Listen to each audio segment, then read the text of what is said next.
Can you hear me? Yes. Yes. Okay, I'm glad I'm seeing familiar faces. David Albert, Nancy, Mama Cat, David Wills, Simon, Rahul Getri, Leonida. I saw Robert Coleman somewhere.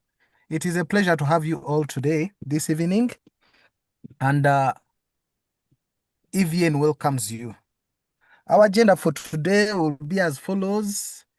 I'll briefly remind us about EVN. Then we shall have Della present for around 30 minutes. Then we shall have breakout rooms, depending on the number that we shall have. And then we can have an open dialogue that will be moderated by Getri and Leonida. Then we shall build on that. So that's what we are going to have today. And the in charge is Rahul, who is our leader under EVN, our chairperson. So it is a pleasure to have you all today. For those of you who are new to us, I think it could be maybe Simon, probably. So we're a network of passionate environmental defenders and climate activists. And in the long run, we've had human rights activists join us who are not so much in climate, but who are passionate about human life and humanity, and who have had an opportunity to present. This is the 22nd dialogue of EVN, and this is, I think, our third year, if not the fourth running. We've had very brilliant minds come in here, present about different topics on which we learn from each other and share knowledge. And we believe so much into climate action and knowledge sharing because many of us who are in the global south come from regions that are heavily affected by climate change and climate crisis. And also, as EVN, we look forward to promote research and different solutions. We view ourselves as a think tank for different solutions. So we are excited to have this evening Dr. Della joining us with a very exciting topic about traditional foods. And we look forward to learn a lot from him with his experience in nutrition and his passion in the environment and related topics. So our vision as EVN relates to ensuring that we have a healthy planet that is free from human-caused disasters and is capable of meeting humanitarian needs. That is in brief, and our mission is always to safeguard people, communities, and living systems from impending climate disasters. That is what we stand for, and that's what our vision is. And some of our goals relate to ensuring that we create solutions to the world that address climate crisis, but also to build a base for knowledge sharing for passionate climate activists, environmental defenders, and other people who are willing to join us in ensuring we have a common vision. And also to inspire communities to effectively address the existing and unforeseen climate change and different crises. So at this moment, I want to summarize that into that is EVN. We welcome all our new members to sign up. We have a website in existence. We have our WhatsApp platform. I would request Rahul to share the membership sign-in details, maybe a link. Someone can go online and sign up. And also someone can share the WhatsApp joining link so that the new members who will be coming in sorry, can be able to join us. So that's it for us. And I'll request at this moment, Nancy to introduce Della before Della comes in to give us a very, very exciting topic that we can learn from. Thank you, everyone. Glad to join you and to have you today. Thank you. Back to you, Nancy. Robert. Thank you, Robert, for your excellent overview of the aspirations of EVN and accomplishments. And Della or Percy or Dr. Percival, Agordo, who is, as we speak, wrapping up his second doctorate within this next month or so, an expert in public health and nutrition, who has been in particular studying the nutritional value of indigenous African foods and promoting public policies both in Ghana and around the world that would bring those indigenous foods into a much more central place, reclaiming them as a key part of the diet in Africa, but also he is promoting a radical overhaul of the global standards for nutrition that currently favor foods that some of which are not that healthy and that are promoting industrial agriculture as one of the reasons, as I understand it, for them being recommended. Instead, he is bringing up the potential of indigenous foods being made part of the global standards for nutrition, and has hosted international conferences, is a leader in these fields. So we are really fortunate to have him here with us today, talking out what these things look like, how we can contribute to them, and benefiting from them. I will note that here in Santa Cruz, where I live, we have a small restaurant put together by a man from Nigeria. It's all indigenous foods and all vegetarian, which in my town is very, very popular. And the food is wonderful. On that note, may I turn it over to you, Della, to inform us today and dialogue.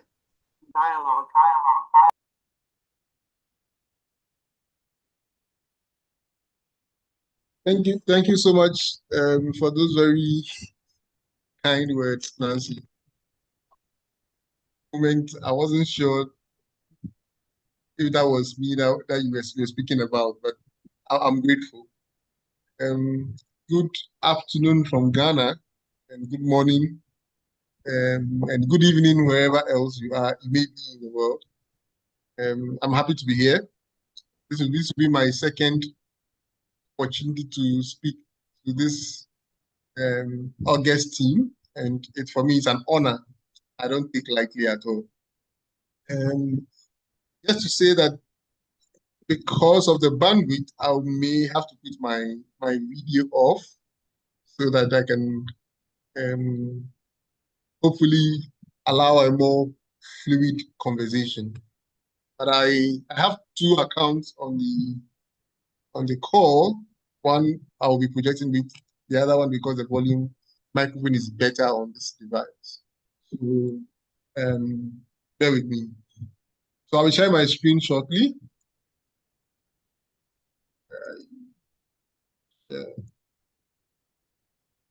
Good. Please do let me know when you see the screen.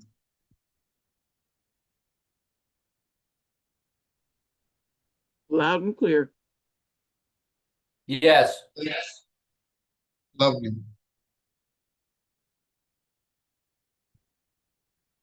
Great. So again, this presentation is largely to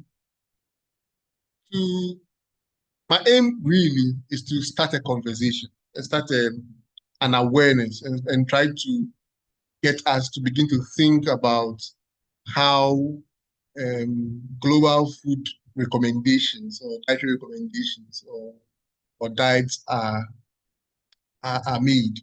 And so, that, like the title says, traditional foods, it's a question really.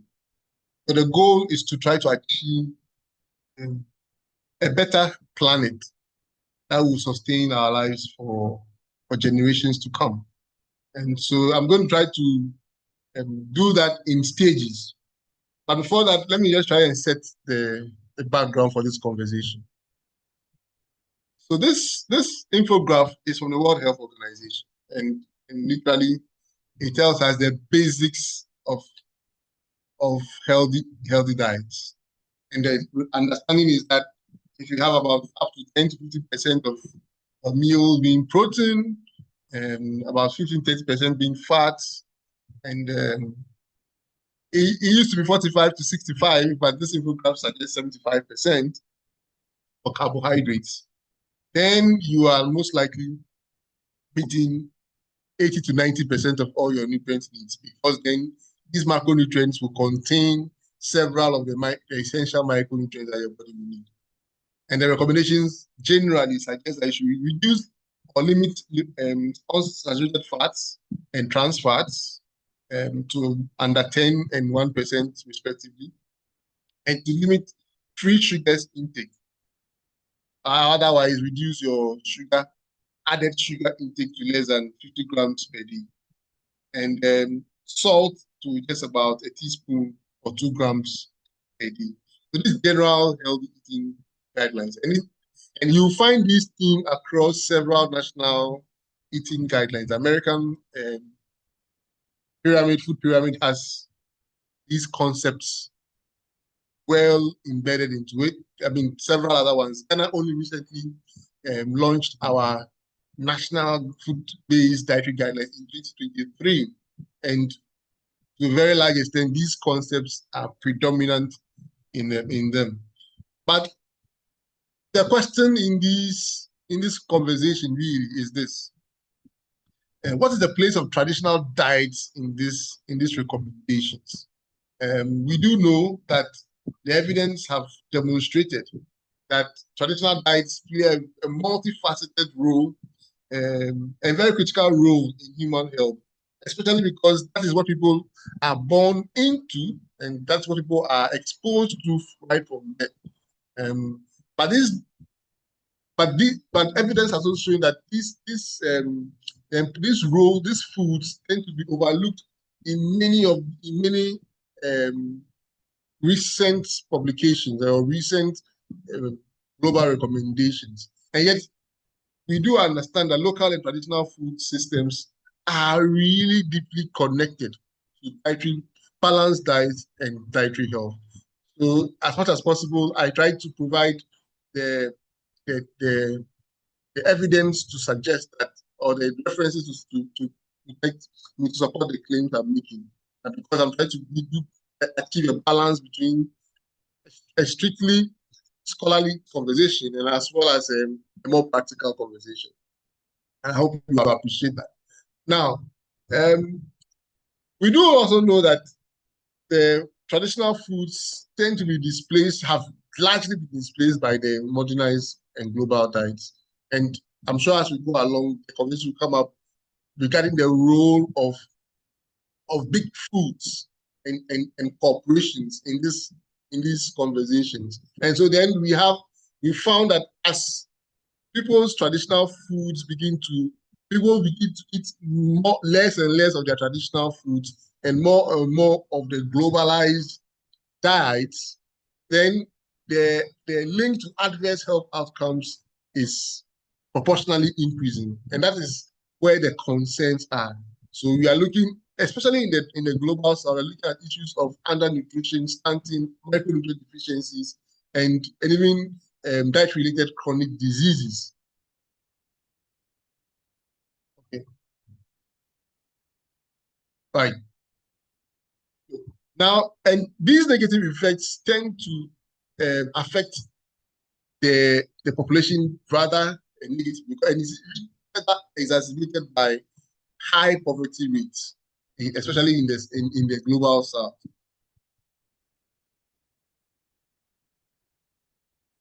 On this slide, what I try to demonstrate is the importance of traditional foods. Why should we care about it? The evidence suggests that the traditional diets are nutritionally secured and they have profound health benefits. In fact, as a matter of fact, some researchers have indicated that local and traditional food systems are deeply associated with balanced diet that are indicated.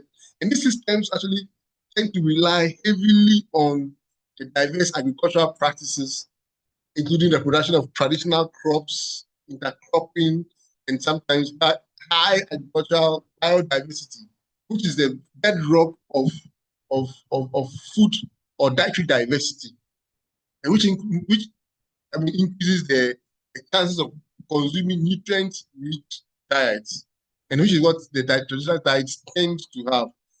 And as a matter of fact, a growing body of evidence suggests that traditional foods are helpful to improving both food and nutrition security in the global south. Now, on the other hand, we do know, in fact, even for the Ghanaian context, evidence from some colleagues of mine have reported that generally the Ghanaian has a positive perception of local home-cooked traditional foods as opposed to the industrialized options that are available. Now, we in Ghana do have meals such as fufu, which is literally pounded yams or cassava, or a mixture of pounded yam and plantain, or pounded yam or pounded cassava and plantain. But these are pounded tubers largely, and palm oils and other kinds of and fish and rice, which have become associated with healthy concepts. I mean, the mindset, people believe that they are much healthier than the instant noodles and processed foods that tend to be highly, marketed, especially and advertised on TV and radio and even in print, as opposed to the traditional home cooked food. And so the evidence is like in the Ghanaian context, it's like including that myself and some colleagues of mine have done. It's suggesting that yes, research Ghanaians are more how do I say it? Let me take that again. So Ghanaians believe that their local home cooked foods are inherently healthier than packaged foods, and this also is related to their concerns relating to sugar content of foods of prepackaged foods, and chemical content in prepackaged foods, and then sometimes the integrity of the ingredients used in pre-packaged foods as compared to traditional home cooked meals, which tend to have higher variety, nutritious variety, and tend to be less expensive. Now, the other importance of traditional foods includes its role in cultural identity. We do understand that traditional foods are deeply embedded in the customs, the rituals, and the histories of communities, and therefore it serves as a vehicle for passing down knowledge and cultural values from one generation to the next. Unfortunately, the prepackaged foods tend to take away the cultural dimension of food, and that affects the overall socialization of the next generation in the ways of their forefathers, or else where their parents, and that tend to demonstrate that food practices like that, especially because food practices are powerful tools for mainstreaming cultural integrity, and they also tend to invoke good memories.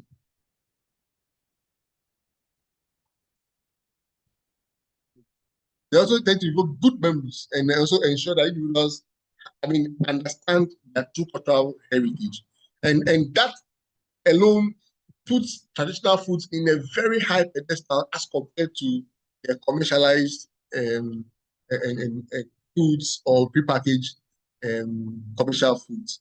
Now, then again, there's also the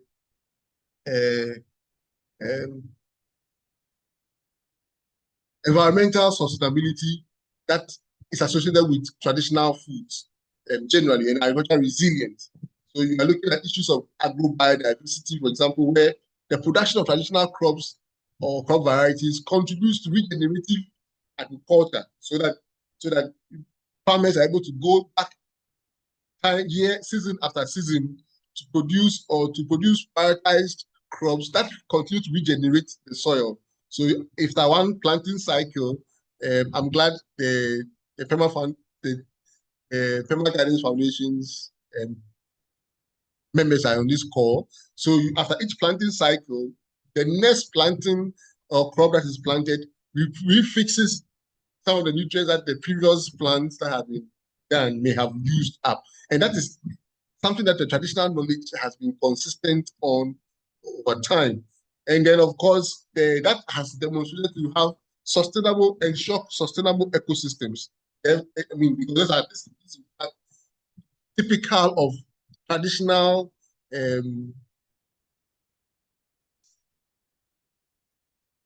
groupings or settlements, especially in the global south, where things like hunting, fishing, wild harvesting of traditional foods, as opposed to large-scale production of the same foods. Therefore, ensuring that there's some form of a balance in the ecosystem, and that is what sustains the regenerative properties of the foods, and thereby maintaining the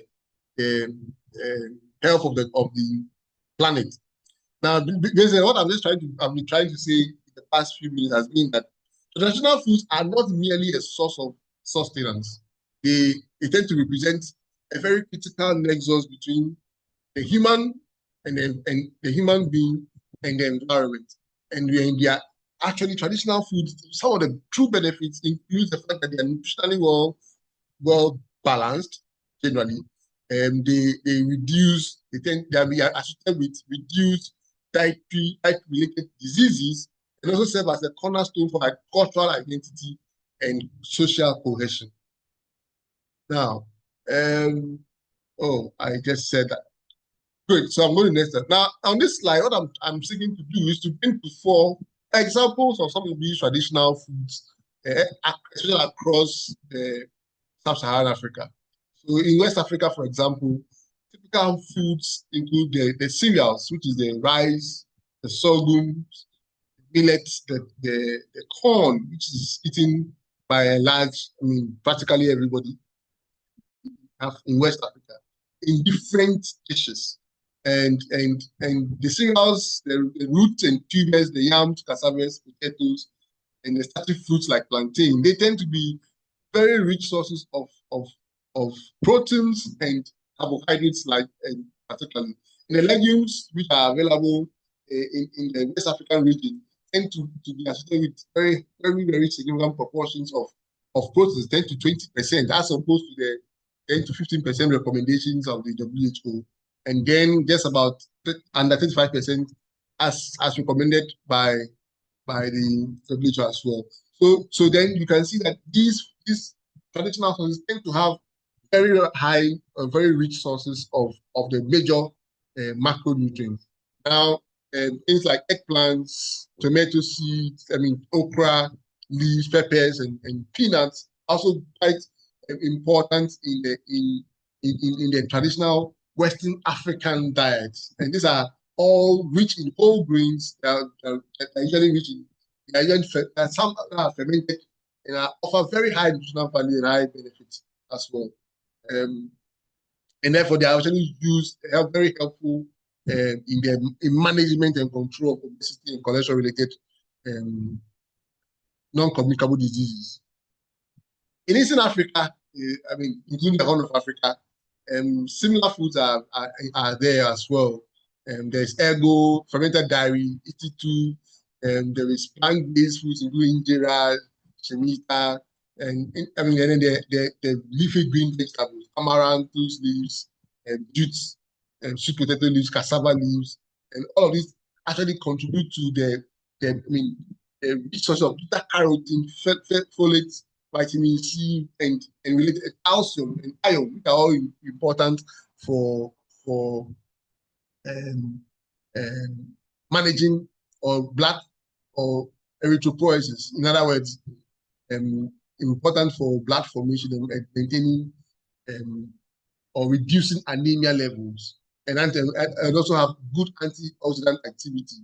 And the other good thing about these foods that I've listed here, and many more which I have not added, also that they are rich. They're actually drought resistant, and they are they are useful to ensure that even in the harsh weather conditions, they're able to provide sustainable meals for nutrition.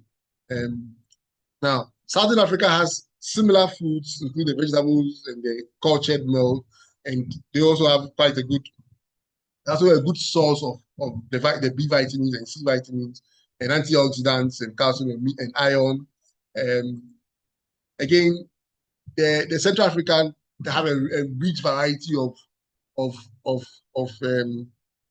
traditional foods. In fact, sources that I've listed here, report several different documented types of vegetables and roots and mushrooms, and even fruits and nuts and seeds.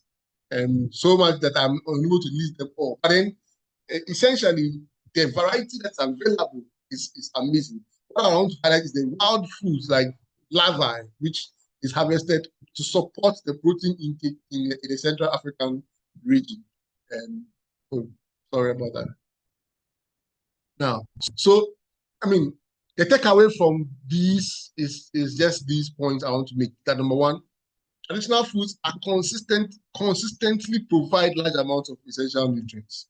And they include active bio components, including calcium, iron, the vitamins, especially the big groups of vitamins and vitamin C. And they are also very good sources of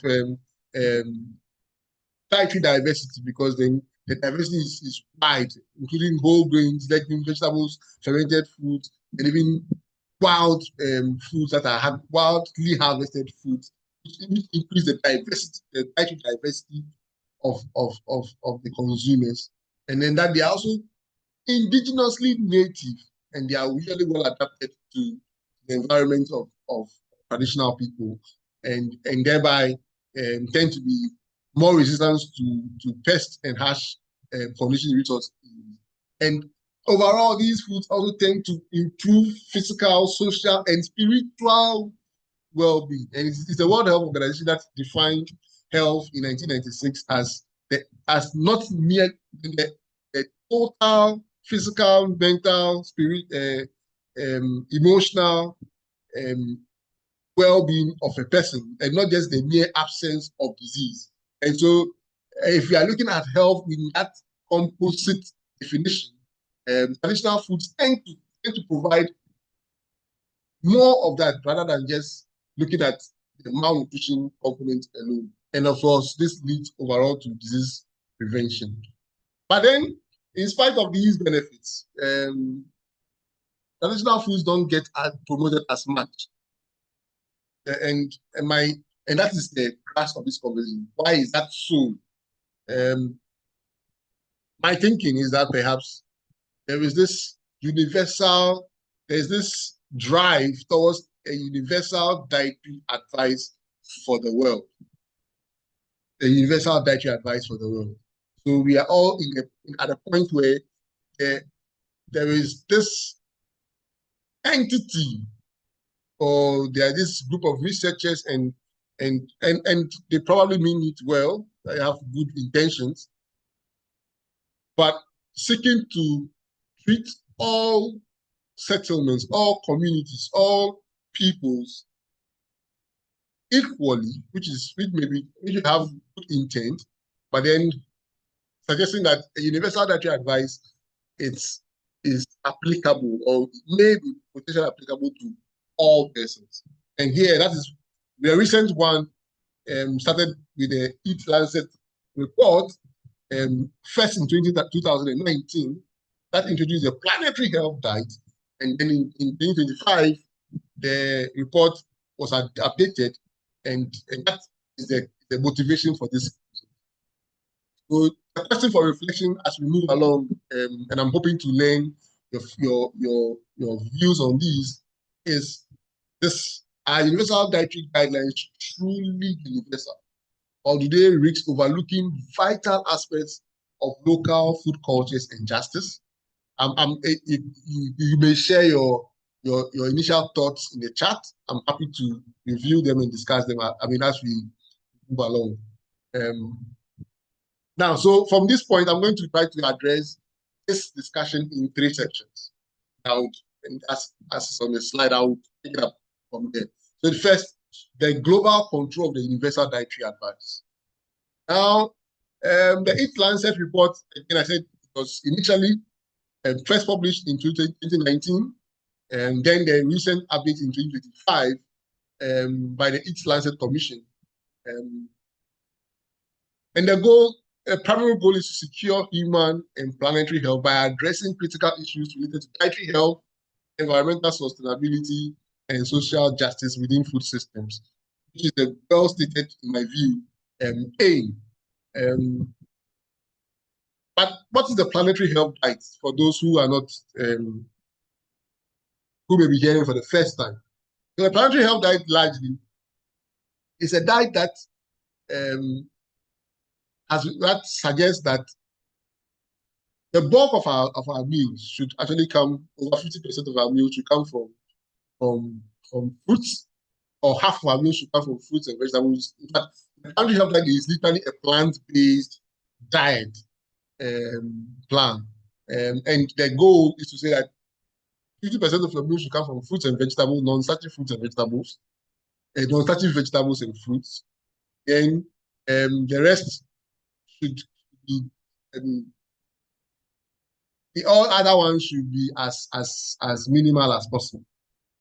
So you have the fruits and vegetables, then you have the whole grains, and then you have the starchy vegetables, and a little percentage of that, and a bit of animal protein, but a lot more of plant protein, and then less and less of unsaturated plant oils. Now the debate on whether it should be saturated oils or unsaturated oils is still on, but then the global recommendations is to promote more saturated or more unsaturated than saturated, and then limit added sugars.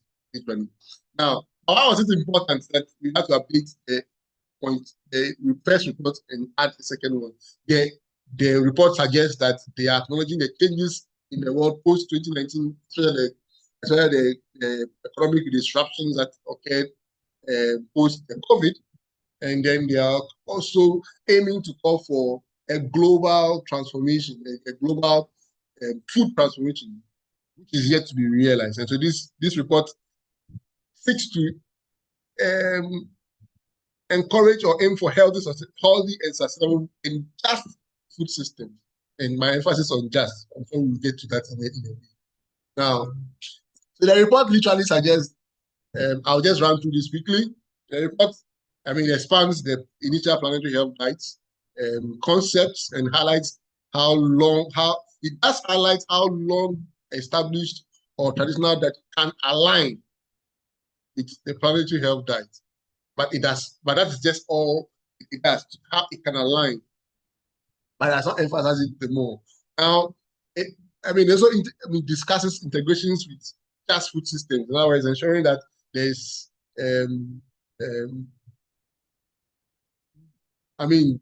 recognizing how that food ought to be equitably distributed within food systems and across the globe. And also highlights the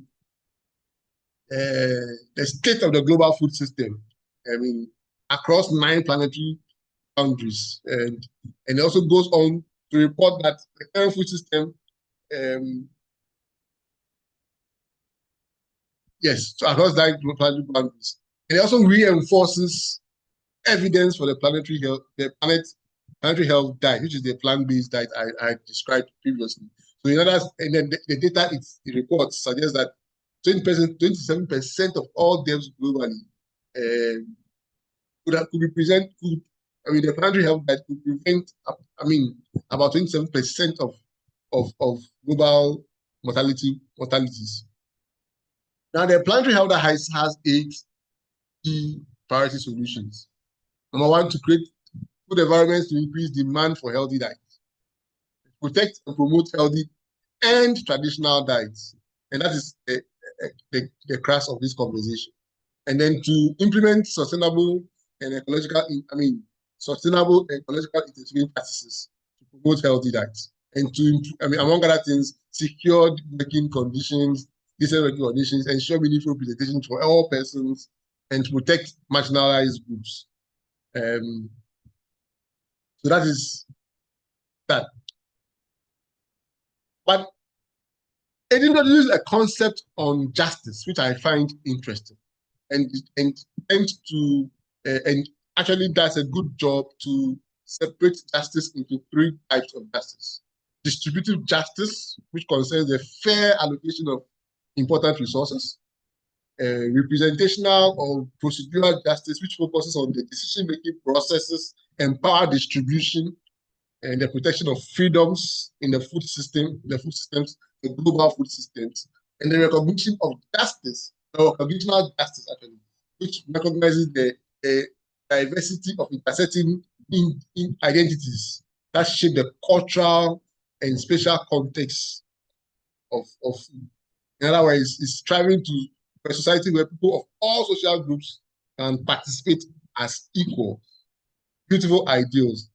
But the question is our food system, is our global structure set to actually promote social, equality or equity among people living on the planet? That is a food for thought. Now, a few critiques of the Universal Dietary Guidelines, especially for the planetary Eat Lancet Commission, the Planetary Health Diet. And other researchers hold the view that, including this may be the attempts to recommend a global level universal guideline may be narrowly drawn from the available literature, which tends to be highly skewed towards North American authors. Now, therefore, introducing a risk of potentially overlooking very rich data or very rich wisdom, which may be available in the global south, which unfortunately are not that much represented in the body of evidence used to inform these recommendations. Then also that research has demonstrated that traditional diets are inherently culturally appropriate. And so a new universal guideline seeking to now tailor other or existing traditional diets to be aligned with it may probably be going around in circles. Good for thought. Now, again, other authors have also argued, and I think I tend to have some alignment with that. Imposing a single dietary model can be seen as I'm using the word here that this is a quotation directly from Katz Rawson, colonial mindset. But in other words, what we consider a kind of a control that disregards the localized cultural context of food. Therefore, inherently leading to an unjust and unfavorable consequences, even though the report may be seeking for justice in these three forms, as described. Now, food sovereignty is the second session of this conversation, food sovereignty and resilience. Jones defines food sovereignty, and I like the simplicity of this definition. It's a right of peoples to healthy and culturally appropriate food produced through ecologically sound and sustainable methods, and their right to define their own food and agricultural systems. So the question will be that in the prescription of universal dietary guidelines or dietary models, how do we preserve the right of traditional communities to define their own food or their own agricultural systems? Now, traditional foods, on the other hand, have actually been proven to be very strong pillars of resilience. So they are supported by they support the local systems. I mean, they have strong nutritional advantages. I mentioned that previously. They promote biodiversity and sustainable agricultural practices. They maintain the biodiversity of the systems or the ecosystems. But unfortunately, they contrast, because food sovereignty contrasts generally with the globalized food systems, to the point that the corporations have come to the point, I mean, even access to indigenous seeds and viable seeds for the production of the next season of food is gradually and quickly so shifting towards the corporations. So that I read a piece recently where the author was suggesting that in the next decade, it may be a crime to be found with indigenous seeds of one's own. A farmer may be charged for treason or related crimes for owning or producing his or her own, preserving his or her own seeds to use. And that actually started happening in some countries. Now, so those are the conversations that I would love to seek perception. And beyond the plate, what are the benefits to the health and environment benefits for traditional foods? So we do know, I've previously highlighted on that traditional foods offer a very comprehensive approach to nutritional intake of persons and goods. Sorry. We also understand that I've also indicated previously that it provides a more holistic approach to the planetary health conversations, and because it factors into it the cultural and the philosophy and other related spiritual, well-being of the people that that consume it. But then there's also I also mentioned its role in preventing health and environmental degradation. I only want to deliver the points I've already made. But we do also know that globalization and the origin of Western dietary norms, for example, have actually demonstrated, research has demonstrated that it has eroded traditional food systems, leading to adverse health, outcomes, and that has been demonstrated, in the literature. And so, and also I understand that traditional foods are very, are helpful in the social and community aspects of well-being and development. So my call for action basically is to say that traditional foods do offer profoundly healthier and sometimes more equitable, maybe more equitable, and may actually be a truly sustainable way forward. In bringing the conversation to a conclusion, I would just like to highlight that yes, the planetary health guides has great premises and spotlight and has spotlighted and had highlighted the role of indigenous dietary wisdom. Let me take that again. So the planetary health guides, yes, that spotlight highlights the indigenous dietary wisdom, but then inherently we need to look at it. I've made the case that we probably need to look at it again. It may not necessarily factor in the indigenous wisdom across the global south. I've tried to also, highlight that there's a need to localize the recommendations and decolonize, as it were, the research that informs the recommendations, universal dietary recommendations. And then I want to just recommend in general things that the opportunities for traditional and nutritional knowledge to be mainstreamed into modern dietary recommendations. And that is something I would want us to look at. And I'm happy to hear your opinions on that.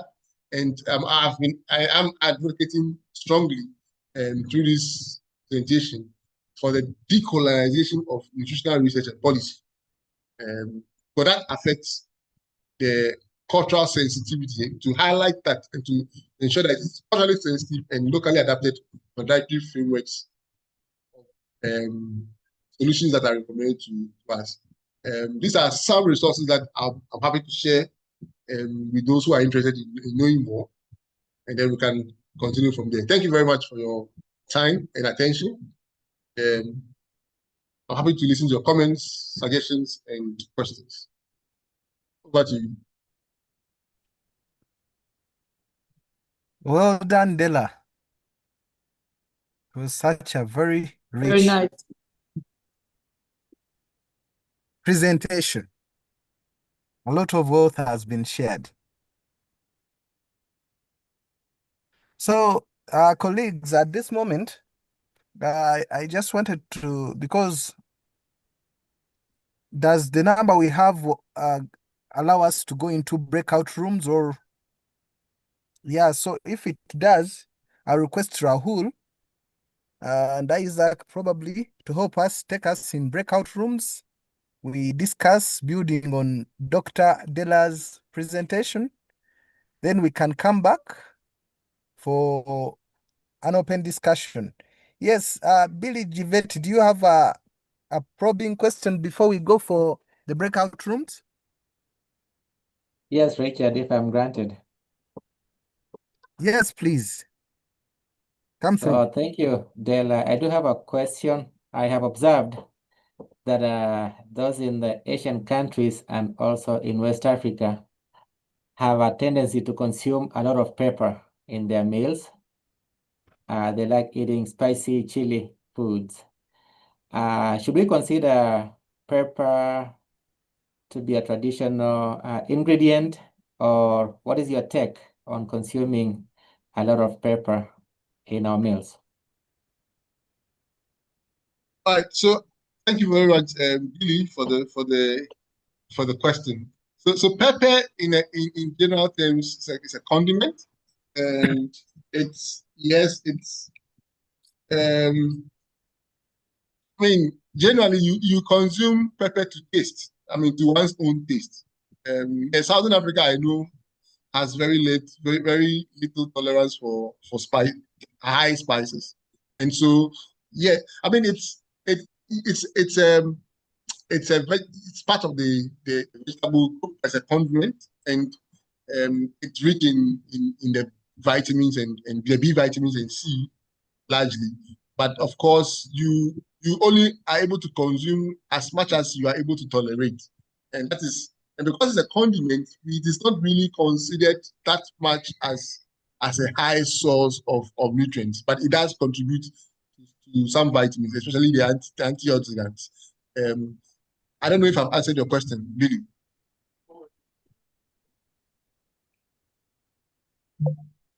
Thank you. I'll see you on the sides. Okay. Robert. Yes, please. Yes, Rahul. Robert, we are 14 here. Can we do it further discussion here only, because breakout rooms will not get recorded on YouTube Live, because people might miss that conversation also. So we can have one by one conversation, like what you suggest. Okay, thank you, Rahul. I entirely agree with you. The number is not that big, and it would be important to learn from each other as a group at the moment. Here, I'll Yes, call you shortly. yes, David. Yes, two things. One, quickly about spicy foods, not pepper per se, but turmeric, which is heavy in Asian foods, is known to reduce inflammation. I had a question about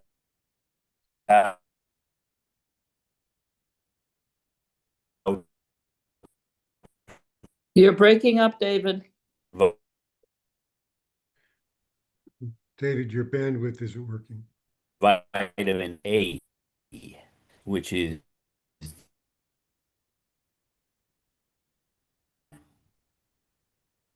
You're breaking up, David. I'll put it in the chat. Okay.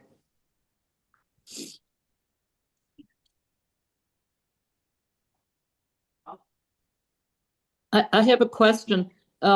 Is there much effort going on now in Africa and perhaps in India to have these seed saving groups that will be able to keep the traditional seeds saved and distributed.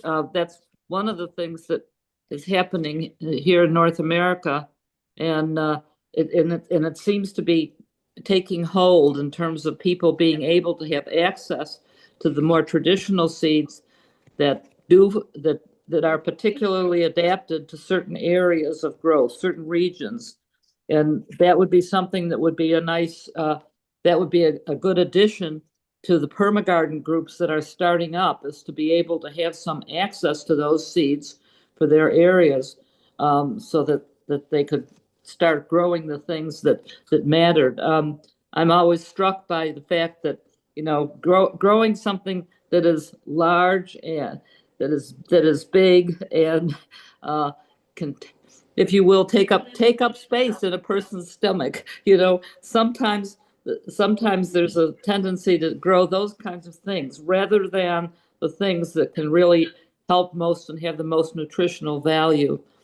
So I'm just curious to know if there's activity going on among groups that are actually saving seeds and preserving them. Yeah, so that's a great intervention, Kathleen. Kathleen, I'm aware of a few groups in Africa that are making efforts to save the seeds. I'm aware there are some seed banks that have come up. I just don't recollect their names immediately. I would look into it and share as we go along. But the challenge has always been that these seeds are competing with the commercially, advertised or promoted seeds, the indigenous seeds, and then you also have the challenge of, should I call that a challenge? Let me rather say that there is this competition where there is the lab modified seeds that tend to grow in a shorter time and yield perhaps better, larger yields, competing for the indigenous or traditional seeds, if you like, organic seeds. I'm using the word organic in a very careful term at this point, but traditional seeds, which will probably take much longer to fruit or to yield, and yet will have probably less yield. And so there is this economic decision that is going on in the minds of many local farmers which seeds to grow. Otherwise, if you want to maintain food sovereignty, you have to have access. You have to own the seeds that produces the food you eat. But if you have to choose between that and feeding a lot more people in shorter time, the good majority, unfortunately, are going towards the biotechnologically advanced or influenced seeds, including genetically modified seeds, to the detriment of the traditional indigenous and if you like seeds. Over.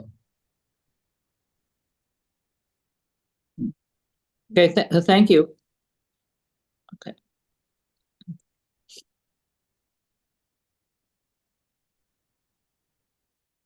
I see that Leonida has put something similar in the chat. She says it is happening in Kenya with a seed and a plant variety act. So that's an act of parliament, I guess, which criminalizes the exchange, sharing, and selling of indigenous seeds, terming them uncertified. Yes. So there are countries that have started, demanding that growers or farmers use state-certified seeds. And these state-certified seeds are not necessarily indigenous seeds to the countries. And that creates issues around food sovereignty, around ownership of one's food. Because in most cases, I suspect that these government-sponsored seeds may have political leanings. Thank you, Linda, for sharing.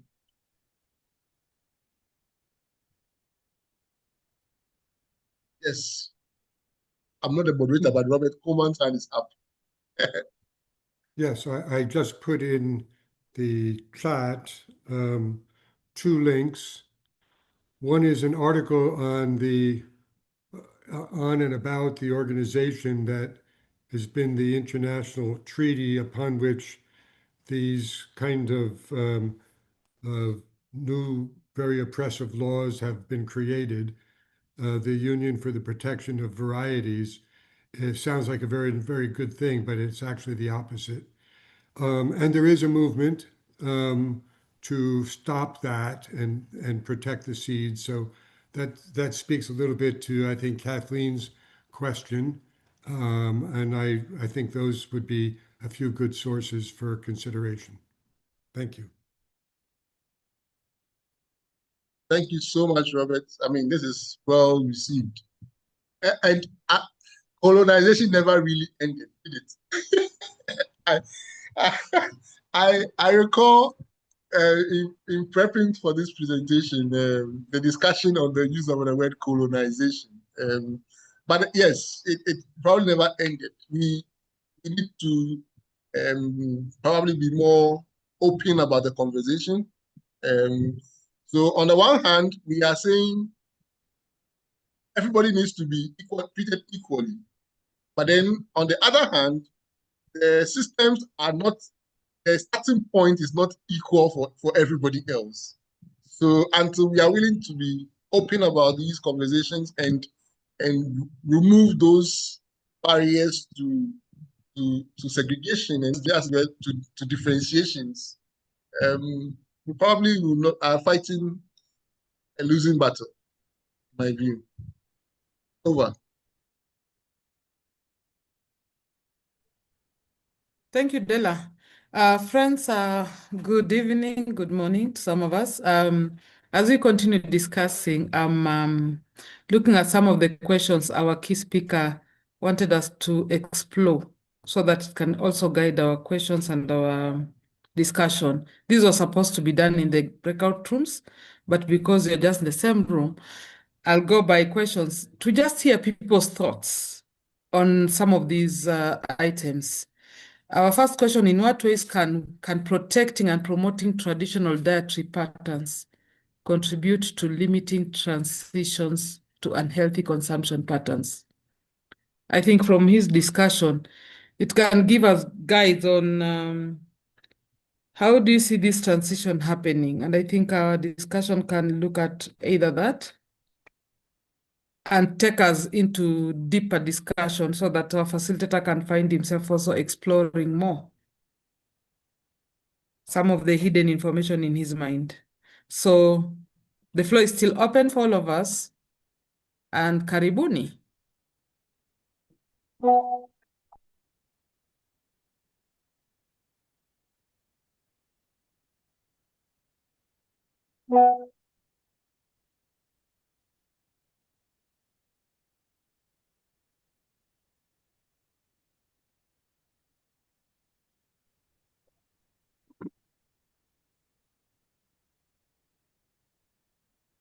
Any thought on question 1?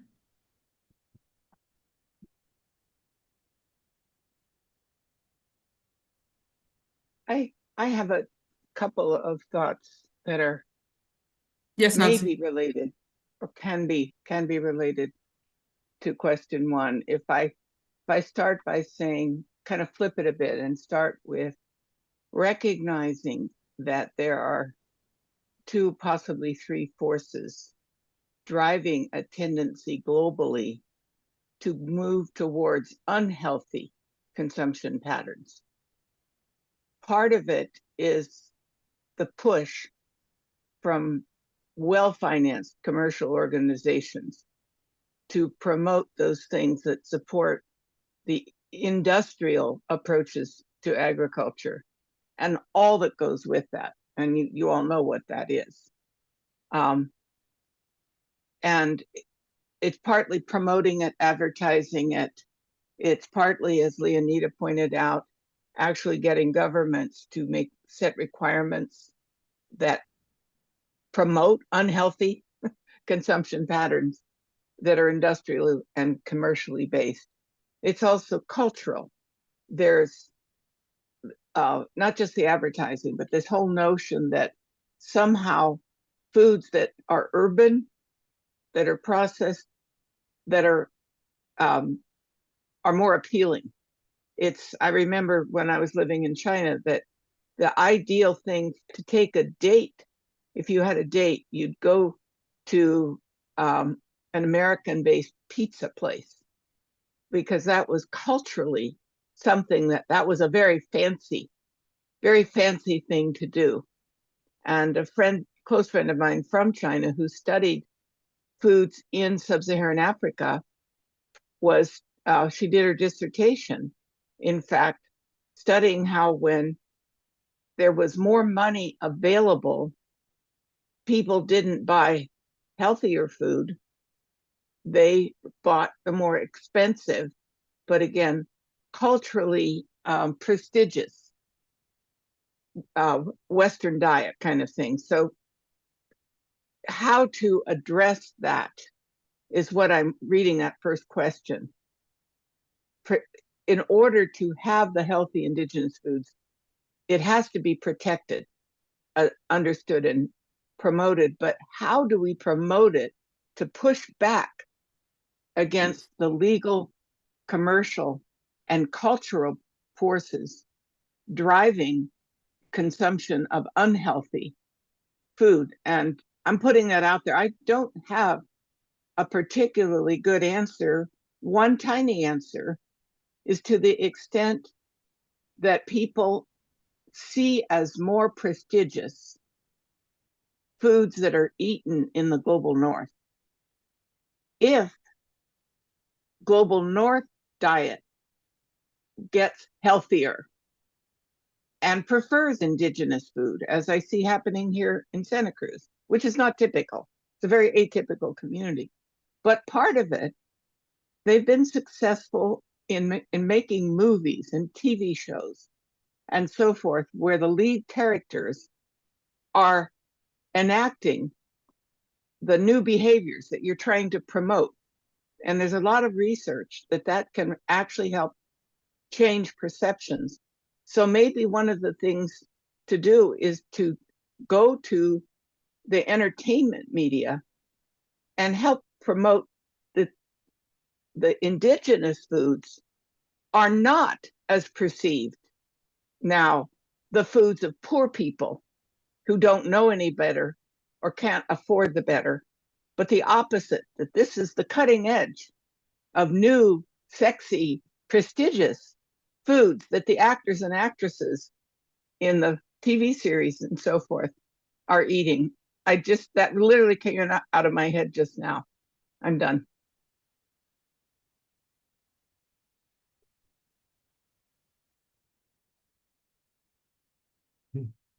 Thank you, Nancy. And I think I want to encourage those of us who are watching on YouTube channel live, please. Those are the questions. We consider the question: in what ways can protecting and promoting traditional dietary patterns contribute to limiting transition to unhealthy consumption patterns? So please send your comments on the YouTube, and we'll be able to project it out. We are in a society whereby we live by coping. We live by coping. I live in Western Kenya, region Kenya, and it's a very, very, for those of you who have come to Kenya, western part, it's very fertile, very rainy, very healthy. And it's one place whereby I struggle with my children to eat vegetables.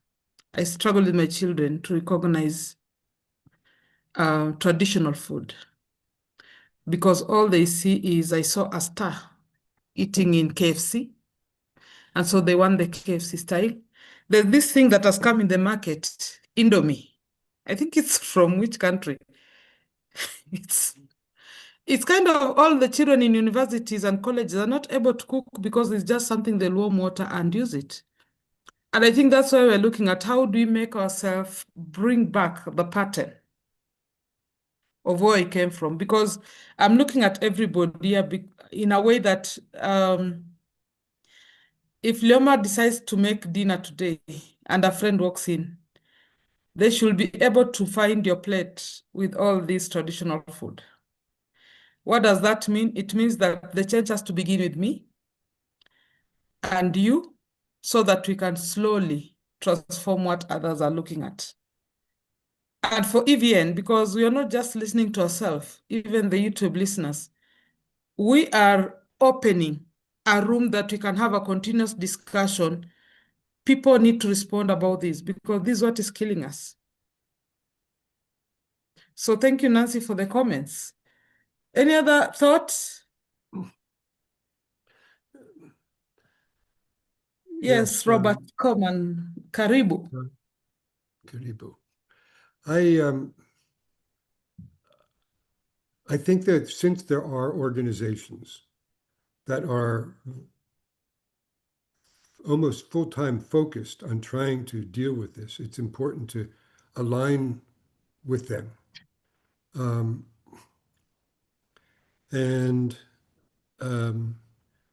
Their strategies are evolving to try to address some of these issues.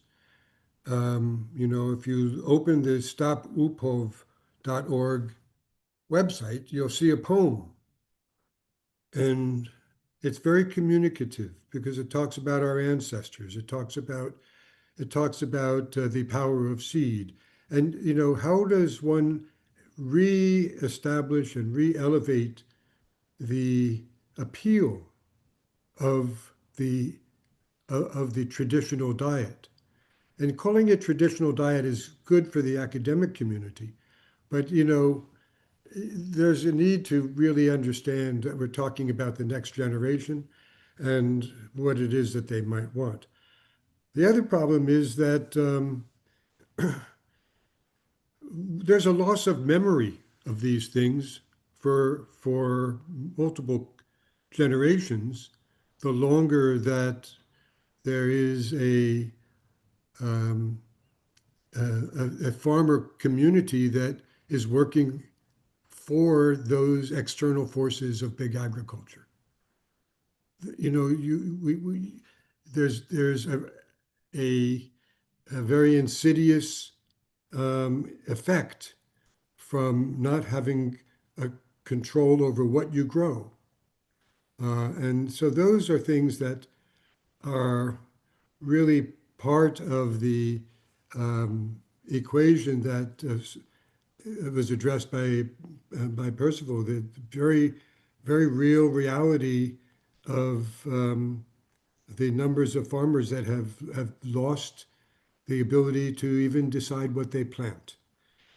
So I think the EVN role can be very effectively, or more, I don't know about more effectively, but can include stimulating conversations about how to accept what is happening and then at the same time not accept what is happening, and encourage those places that are most likely at local levels, local farmer-led groups to do the things that they have known.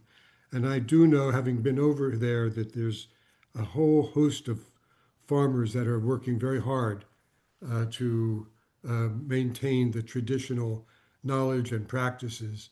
And I think it's terribly important that the voices be spoken to make those points even more clearly. But working with some of those organizations, I don't know Stop Upov. I do know some of those who are behind it, and I think it's important to align in those. So I'll stop and go from there.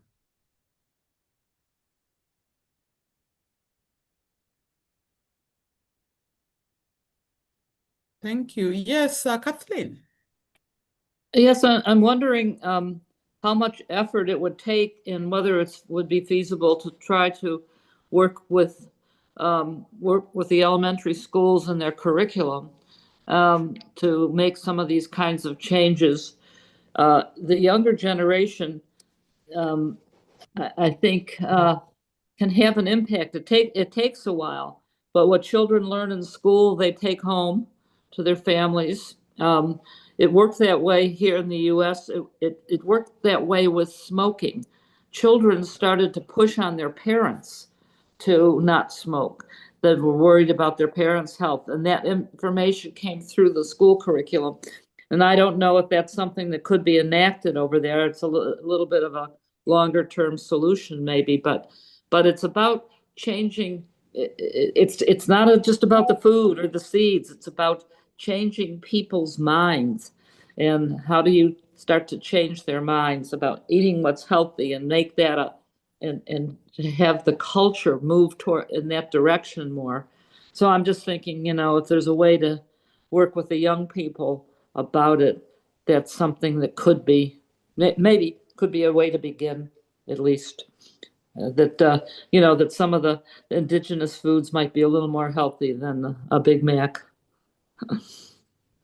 Thank you so much, Kathleen. That reminds me, we have had, I don't know about other countries, Uganda and other African countries, but in Kenya, we normally have a school field where they're giving a space of land to agriculture students.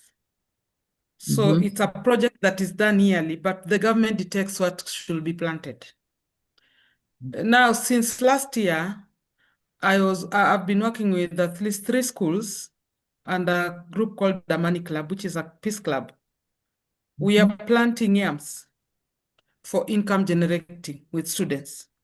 Yeah. And so the yams are growing, then teachers and other people in the community buy the yams for monetary reason.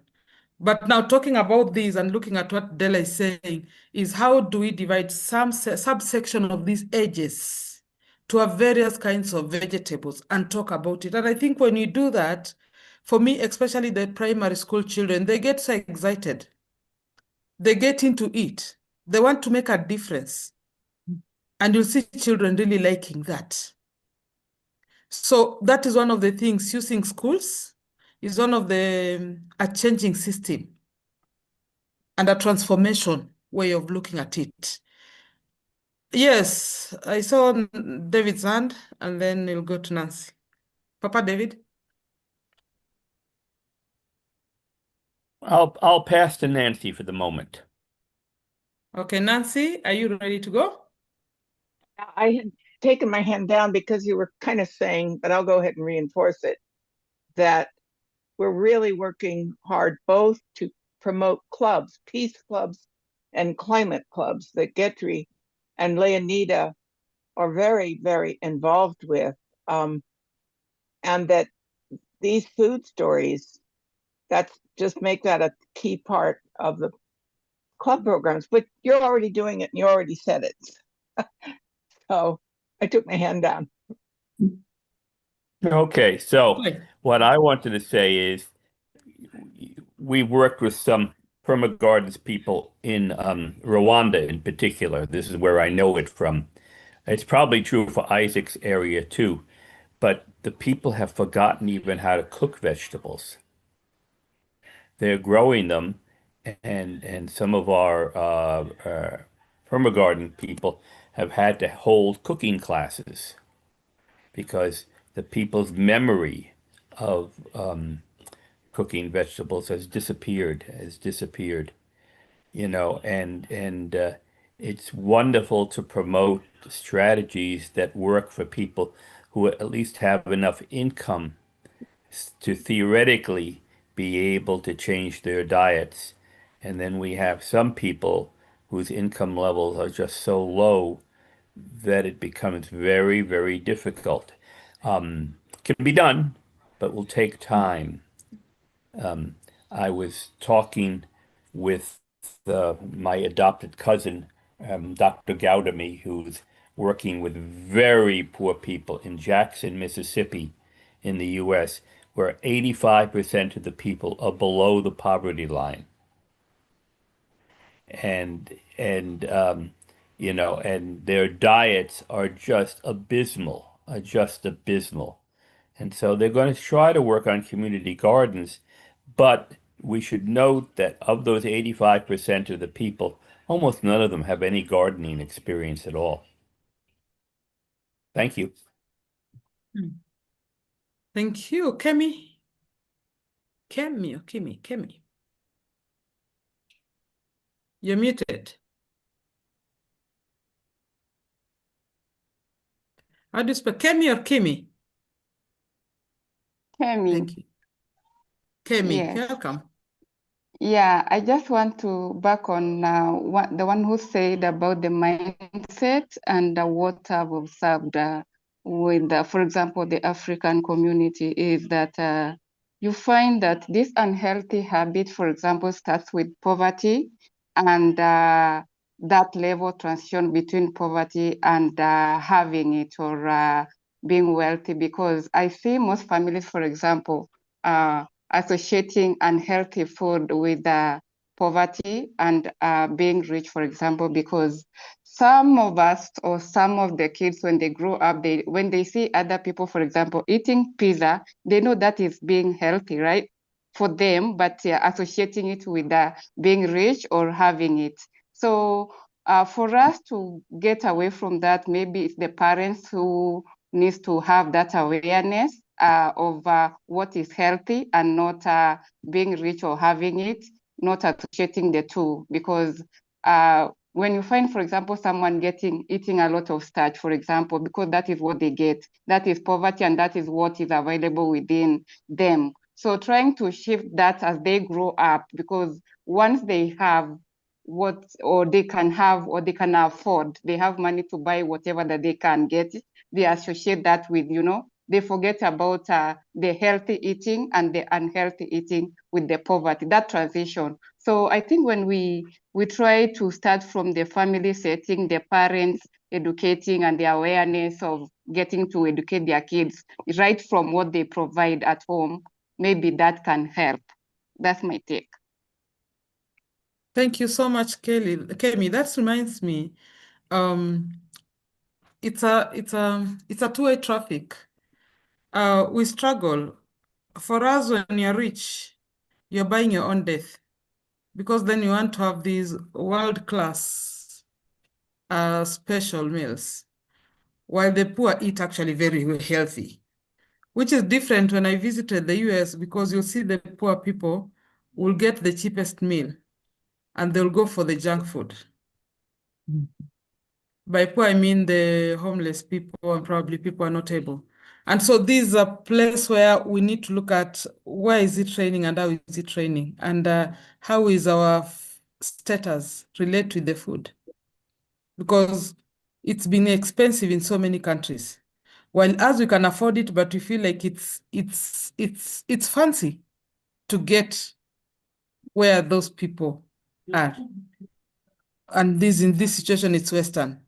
So I think it's a food for thought, not only for Africa or America, but the global problem. What does traditional menu look like? If I have to put a table of a meal for guests, what am I looking for as healthy eating? Yes, Rahul. Yeah, thank you. Thank you so much. While listening to Dela's presentation and listening to all of your thoughts, I reminding when I was working in the tribal district in Gadchiroli, which is a Naxalite affected area. I'm talking about it's not about the tribal district, but overall approach of state government is taking initiative in terms of nutrition, like addressing nutritional deficiency in rural India. So government of India have their several programs such as Swachh Bharat Mission and all. So under that, National Health Mission also is there. So they see as an approach is the decentralized approach. So if we found any school which is at remote location, they have clear cut guidelines for all the schools to set up an nutritional garden in the school premises. That needs to take care by the school as well as the students. So what school is going within their own premises, they have put the competition, the class 5 to 7 uh, students, they have created several groups so that they facilitate with the best performing nutritional garden at the end of curriculum year, right? And that whatever it come out from that nutrition garden, which is consumed by the school only, it's not about to sell, it's not about to give to any other of. If they found excessive amount of, they make it as a storage for the next day, right? So this ecosystem I found working very well for the last 10 year at least, because there were the guidelines before that only, but was not operational. Now I see, I'm not saying 100% it's working fully, but few children, few students, and few with few teachers, they are leading up to that. And even within that, government has the state level championship about the best nutritional garden, and they support it with the reward at the end of curriculum year. So the only problem we found here in India, like during the summer season, the slack season, which is at extreme hot, people can't produce any nutritional veggies in that 2 3 months. Apart from that, there are several stages in which they have to take care of about in rainy seasons what they needs to plant and all. So might few months back I was discussing with David also the behavior change about the seed protection, traditional nutritional seed production, as well as conservation, because the tendency of people is to take whatever it's coming by the freeway, whether it's from government or whether it's from non-governmental body or somewhere. But when we talked about you have to conserve the seeds which is coming out of this food which you are growing, so they were lacking into that. So we are training to conserve the seeds so that they don't need to be dependent on the any other secondary body for that. And through that we are like addressing few certain metrics like the poverty. I'm not calling it as an extreme poverty that we are looking at, but at least if we think at the home kitchen garden, we can say if a family is spending around 50 rupees for a day for the wages, every day they are saving with that. Like they can spend that 50 rupees at the end of week or over the meat or the fish or the non-veg food that they need sometimes to have it, right? So yeah, I mean I can relate with the thing that's are happening in the global south. I'm not much aware about the how the soil is responding towards the food, which food is because there is little difference. I was discussing with Robert also. The soil is like heavy compared to Indian soil. So yeah, it's interesting to see how things work across, and we can see or we can develop a module that region wise module that which nutritious value having a more vegetables, like so that we can procure few seeds, traditional nutritional seeds, and we can go with that also. Yeah. Thank you, Gayatri. Thank you. Nancy, I can see your hand up. Friends, we have 10 minutes. So those getting there, Thank you. let's know. Yeah. Thank you, Rahul. That is a really, really exciting story of how they're doing it in India. It's a really good model. Maybe we can get that going elsewhere, here in Kenya and so forth. I wanted to just go back to Della's overall presentation and maybe pull apart in my mind. And I want to hear, I'm putting it out now rather than just a one-on-one with Della later, to get other people's feedback, starting with Della's, whether what we're promoting, I want to pull apart. What I'm hearing, I think, is, do we actually want a global standard?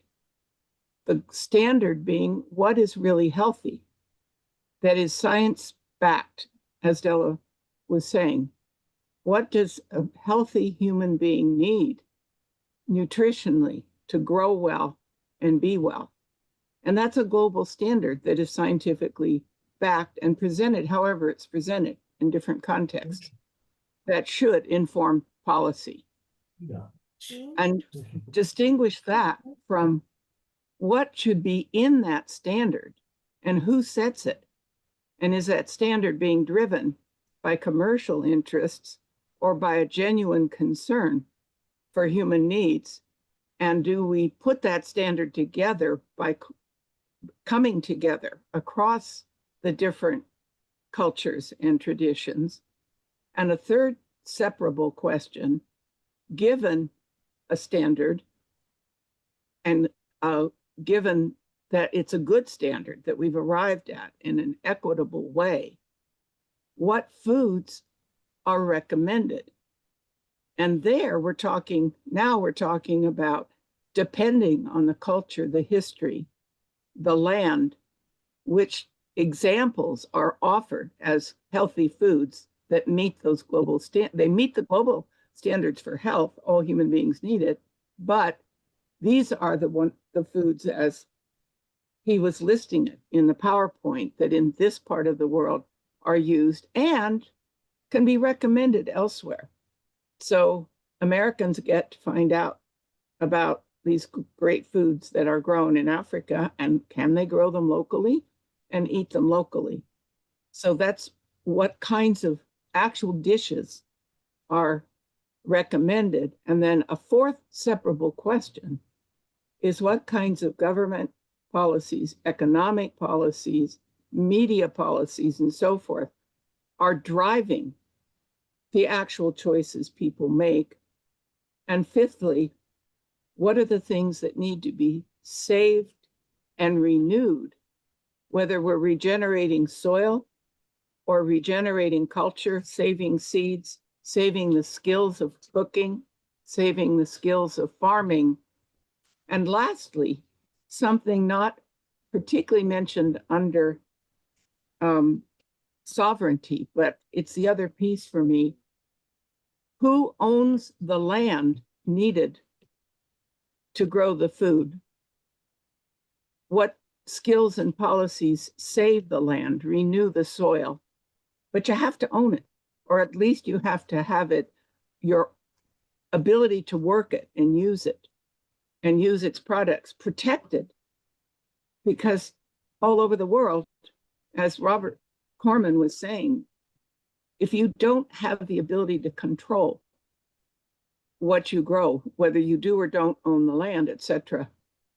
And similarly for owning the seeds, my last comment will, and so the economic dimension to sovereignty, along with the cultural ownership, the physical economic ownership of the means, the good old phrase, means of production. Yes, you want to not just give the fish away, you want to teach people how to fish, but you need them to have access to the fish. Those were my comments. Thank you, Nasi. I can see a hand from Google Pixel 4XL.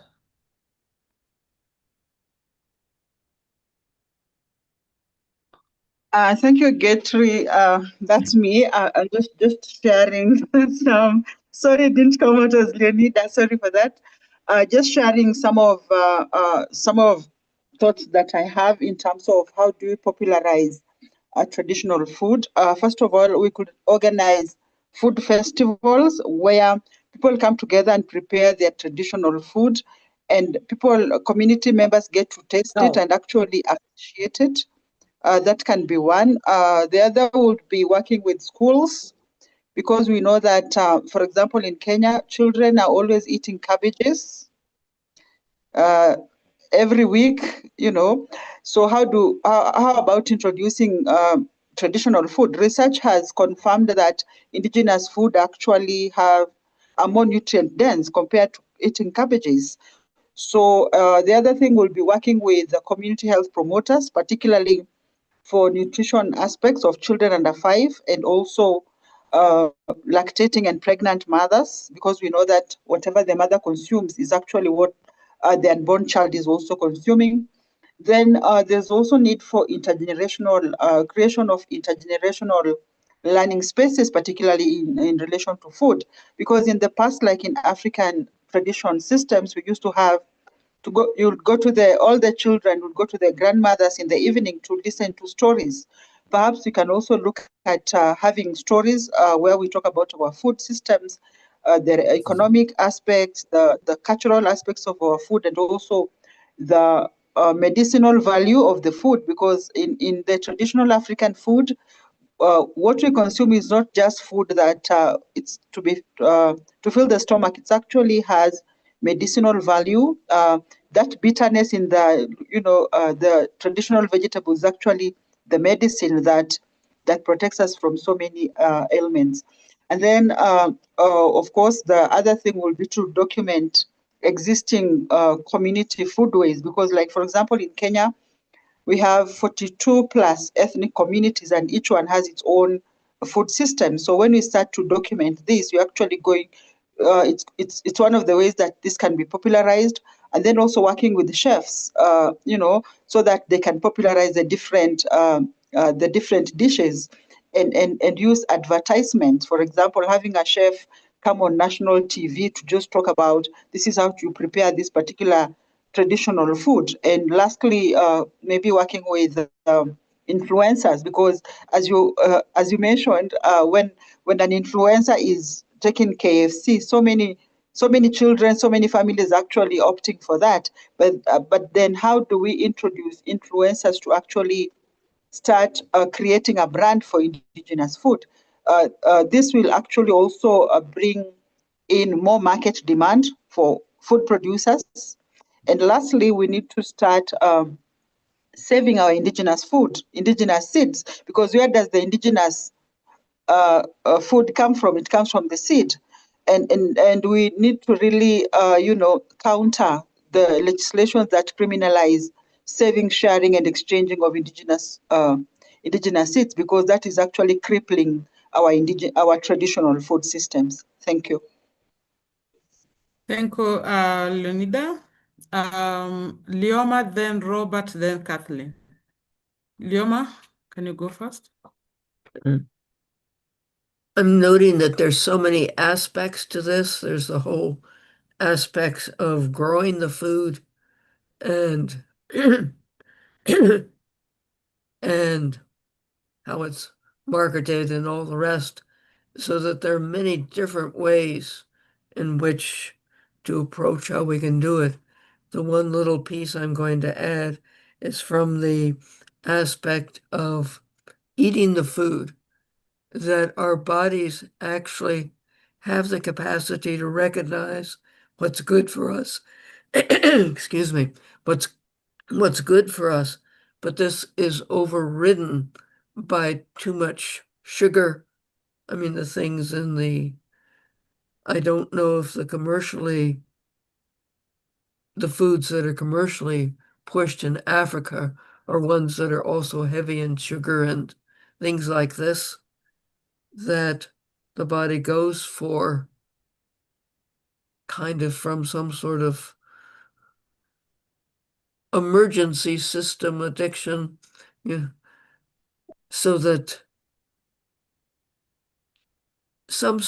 there may need to be patience in terms of people learning to want to go back to traditional foods if they've been subjected to too much refined food, but that ultimately the body comes to the place where it likes what is good for it.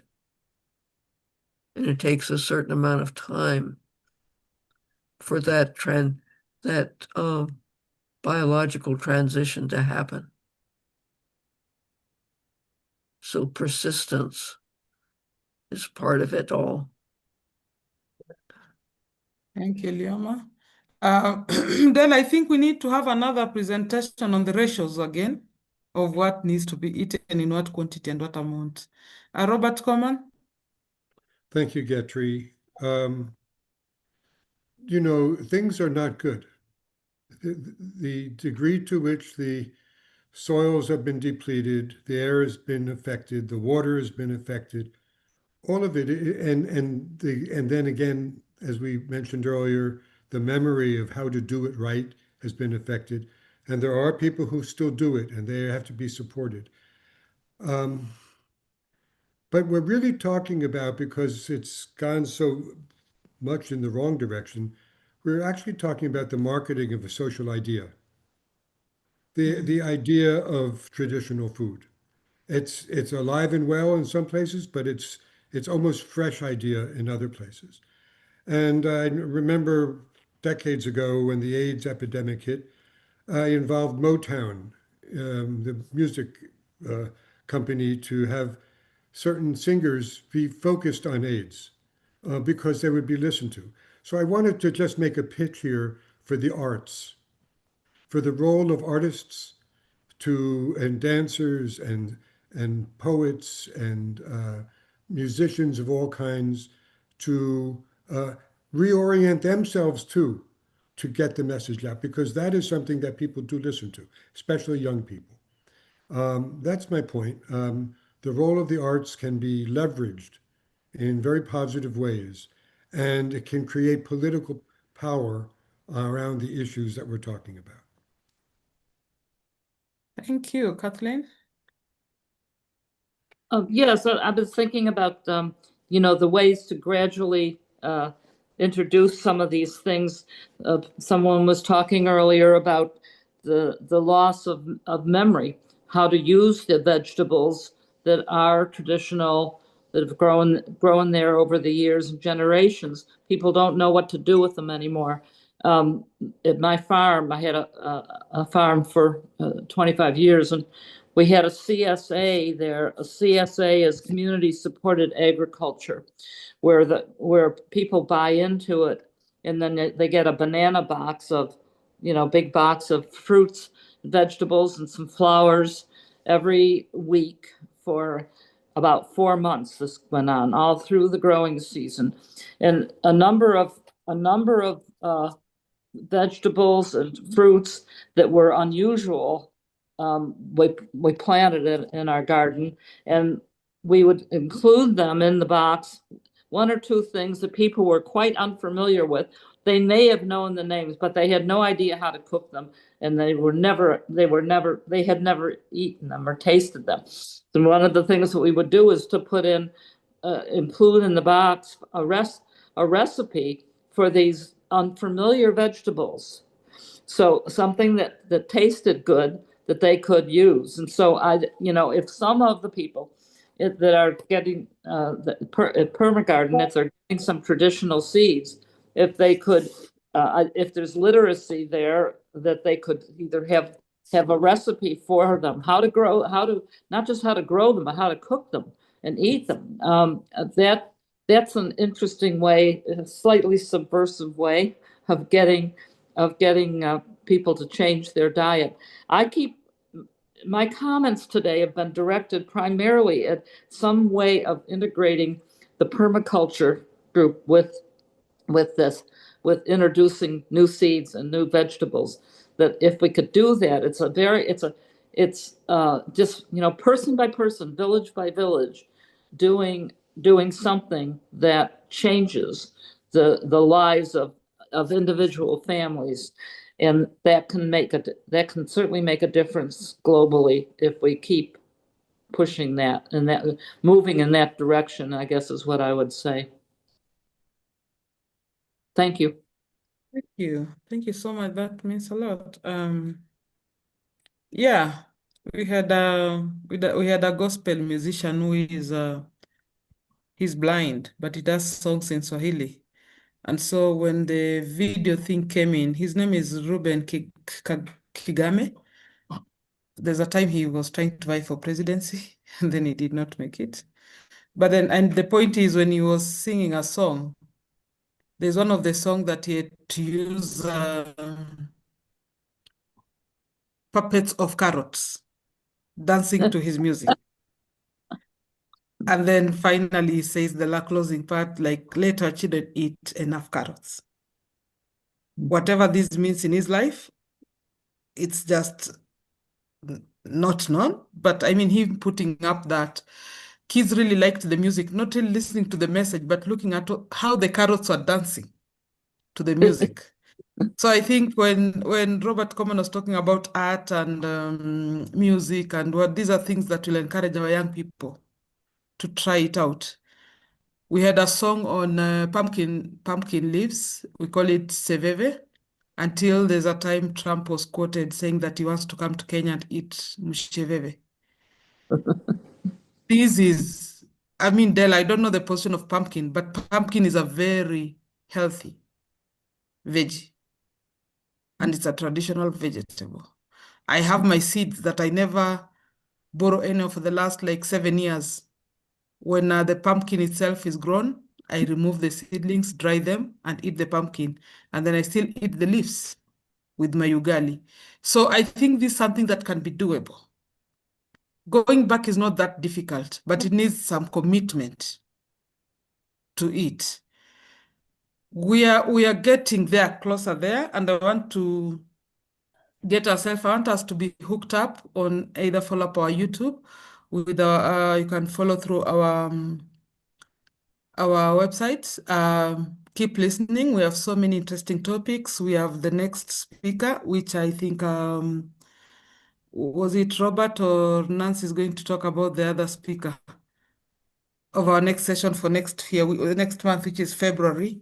And we really want this year to focus on giving people enough knowledge and people having wise decisions on how to go about whatever is happening. So hook up, bring a friend to bring a friend. It's a global crisis. We all need to look at that. So I want to invite the name Robert and Nancy for your closing remarks. But Della, remember, this discussion is not over. Let's talk about the ratios also. There's a lot of, I don't know about other countries. In Kenya, we have a lot of blood pressure cases and diabetes that is coming up. People talk about the vaccine, the COVID vaccine. Others are talking about lifestyle. And so I think these are things we need to talk about. They're live. Thank you. Nancy and Robert. Robert, I hope you're prepared to do that because I am not. Robert is here. I don't see him. Anyway, the closing Okay, remarks. Come back in a month to the mystery guest. Yes. We are having a speaker from Congo, Murula. Will be talking to us on a very interesting topic.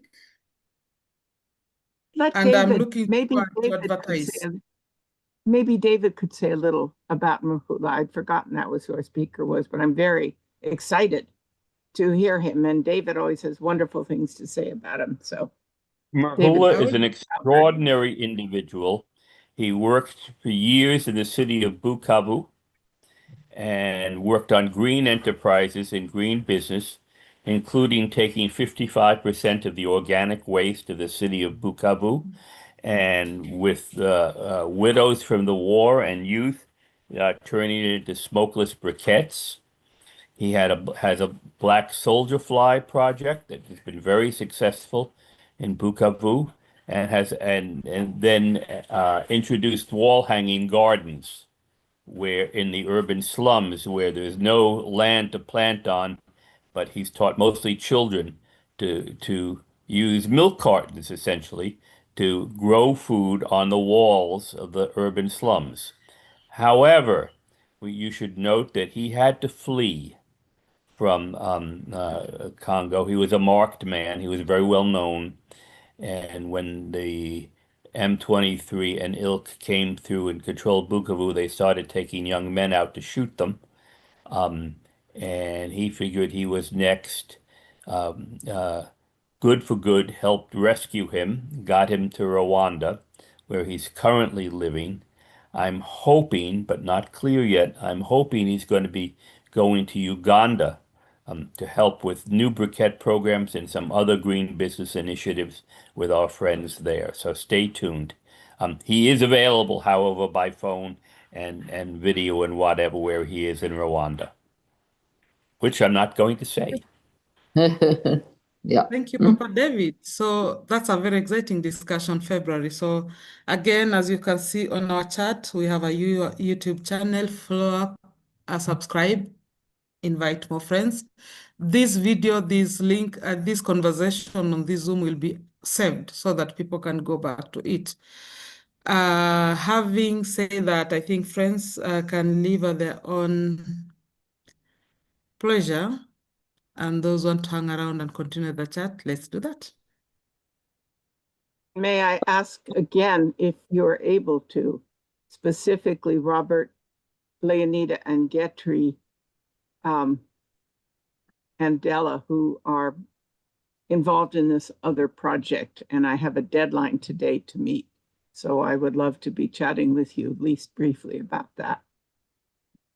Not Bye, to everyone. exclude anyone, but allowing you to go your way.